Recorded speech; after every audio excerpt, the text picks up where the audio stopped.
Damn near anything we could think is real. And if it's not, we could create it. See, that's the gift we were given.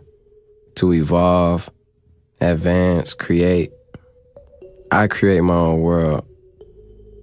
I can make any situation reality. Imagine you had everything you wanted. Everything. Imagine you were everything you ever wanted to be. And capture that feeling. That's the easiest way to manifest what you want.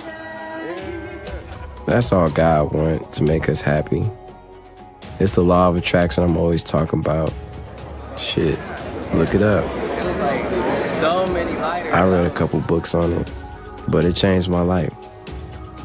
Even in high school, teachers would always tell me to snap out of it or snap back to reality.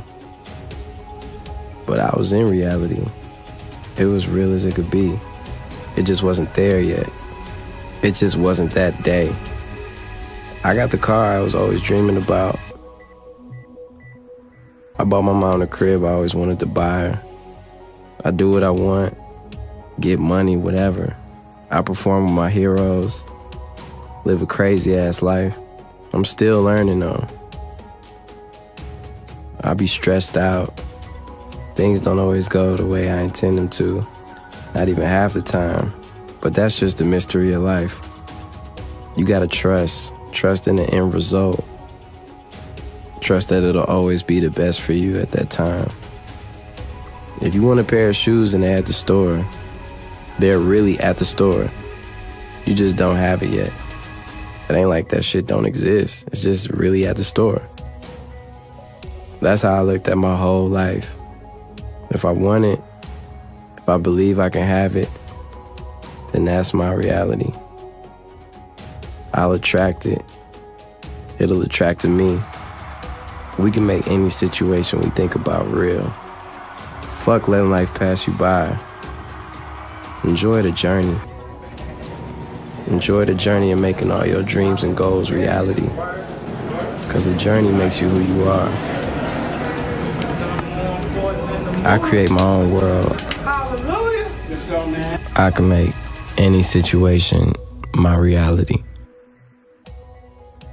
I don't want to be an icon. I want to be an idea, you know? I want to represent an idea. I want to represent possibilities. I want to represent magic, right? That you're in a universe and 2 + 2 = 4.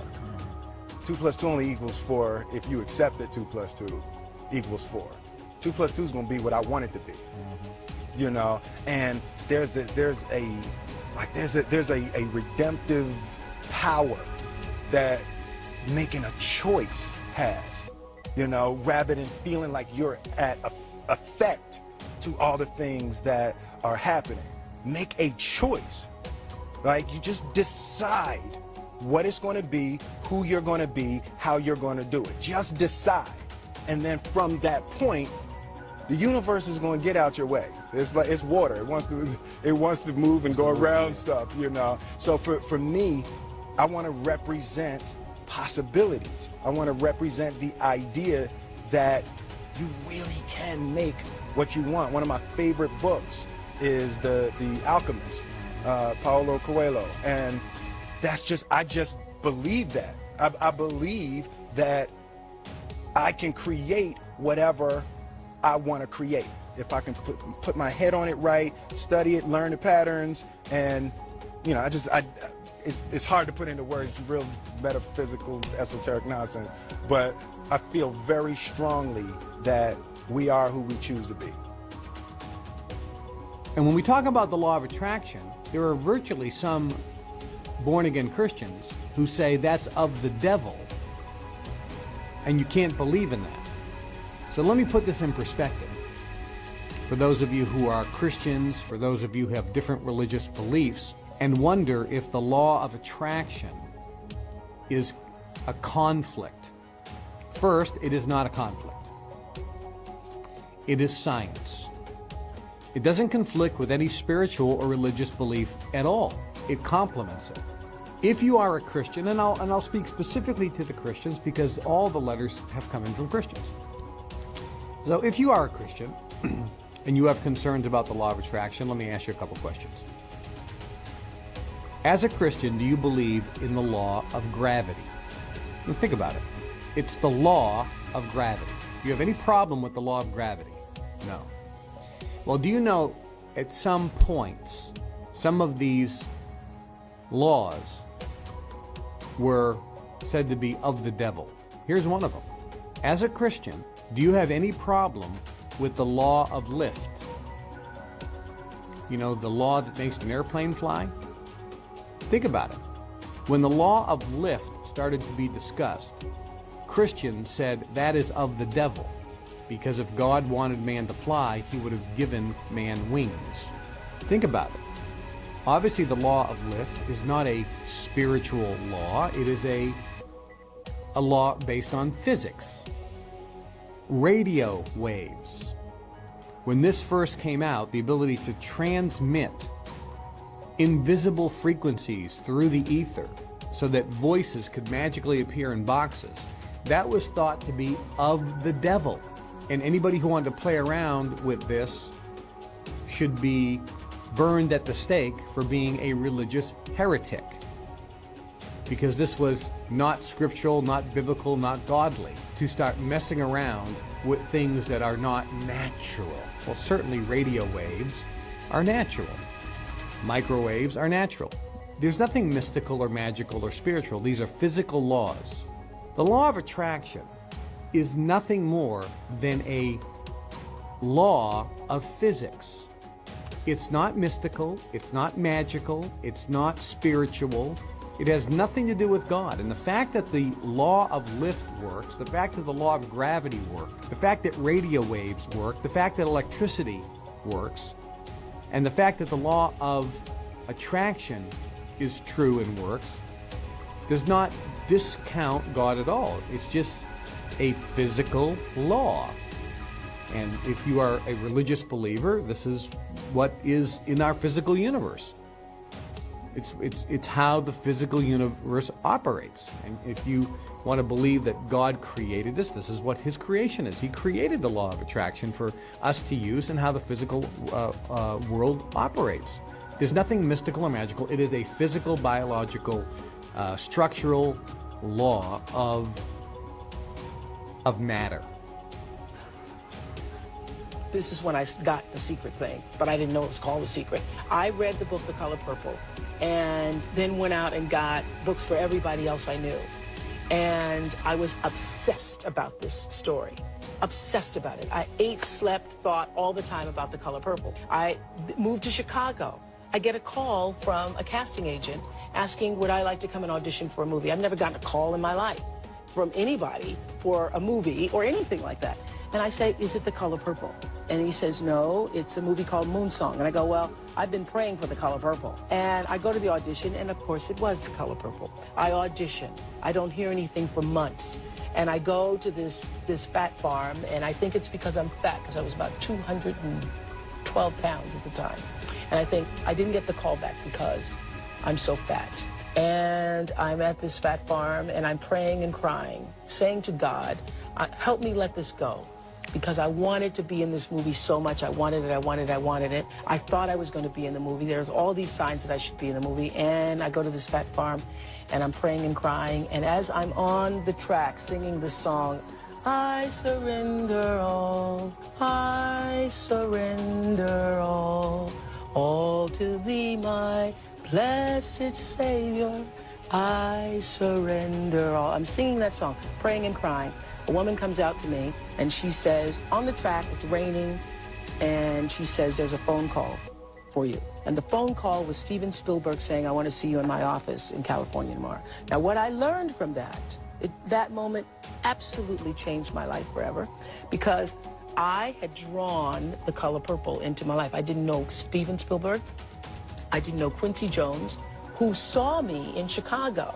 In 1984, he was there for a lawsuit that was being filed against Michael Jackson because he'd been working on his Thriller album. And he saw me on AM Chicago and said, that's Sophia.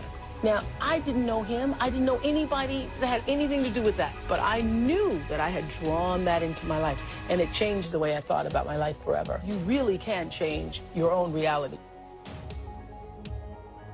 Do you understand that all of this entire event is happening inside you?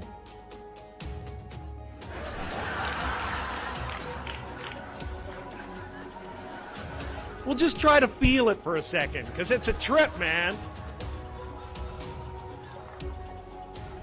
Some people go to the Super Bowl. I am the Super Bowl, man. I swear. My friends are all going, did you see that play? That was great. I'm like, yeah, but the energy coming out of me right now, man, is unbelievable. I'm just sitting there. I'm the stadium. I'm the vendors outside. I'm the crack dealer on the corner. I'm everything, man. There's no end to it, and it's so much fun. It's so much fun. So I hope you can feel that, and I hope you understand that you are one of the creators of this evening, that your intentions and your desires created this evening as well. And then I hope you are able to ask yourself, why did I get such a crappy seat? And be okay with it. I mean, you're in the last row, in the last seat. And yet you created this.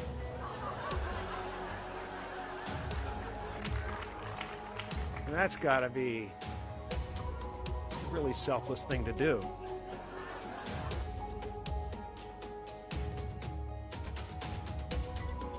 A lot of people were surprised when they found out that you've been signing your name as Champ 2011.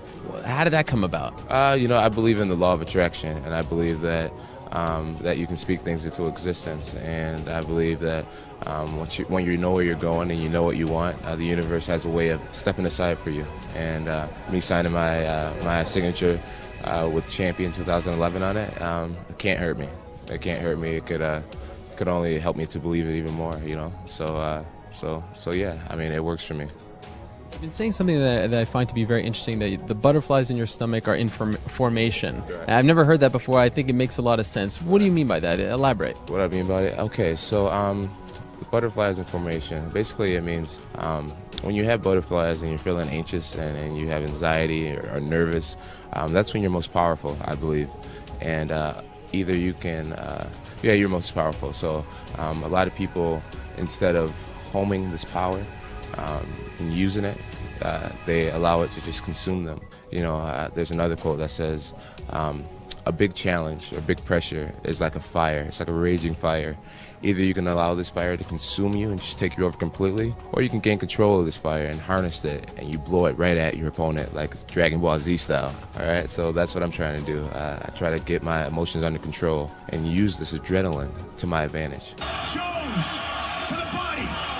It is all over. John Jones is the youngest champion in UFC history. I always felt like I could do anything.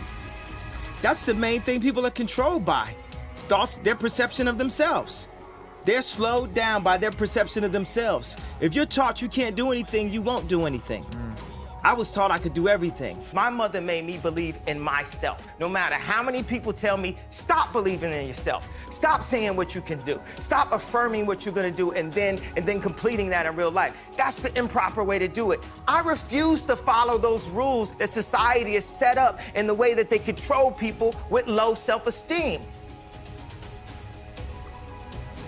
I've always had visions of better. I've always visualized better. And in times of struggle, like driving down in a banger of a car that I had to push start, I'd be still driving a soft top Bentley around beautiful California in my head. And lo and behold, now I am driving a beautiful soft top Bentley around California. So I always visualized good things. I always visualized victory, success, abundance. I visualized it all, and it's all happening. Yeah, I don't just knock them out. I picked around John. Yeah, I said this. I'm sure you are probably all thinking in your head, this guy is talking absolute dribble. He's not going to do what he says he's going to do. You are probably all sitting there thinking that. But now here we are again, and I done what I said I was gonna do. I feed off this. I feed off this. I love this stuff. This is what gives me energy. Saying I'm gonna do something, putting it out there for the world to see, and then going out and doing it. There's no better feeling in the world than that, and it's as easy as that. Say what you're gonna do, and go and do it. I knew I was gonna be the person to bring martial arts to the public eye. And now it's happening. You know what I mean? There's two things I've learned from these past 7 months. Number one is that hard work pays off. And number two is that dreams come true. And that's what's happening. It's a beautiful feeling when preparation meets opportunity. You know, nothing is impossible. You know what I mean? You can achieve anything. I'm going to continue going on this journey, and if the title shot is next, I will take it. If not, at the end of the day, I already feel like that is mine. I already feel like that belt is mine. So eventually, one by one, I will get every single one of them until there is no one left. And then I will decide what to do from there. But the belt is already mine, I feel. So let me share some of the concepts that have helped keep me on my game. So the first one is like attracts like. You have to understand, you are a magnet. Whatever you are, that's what you draw to you. If you're negative, you're gonna draw negativity. You positive, you draw positive. You're a kind person, more people are kind to you. So you're like a magnet, you know, and you gotta understand something about like attracts like. If you see it in your mind, you can hold it in your hand.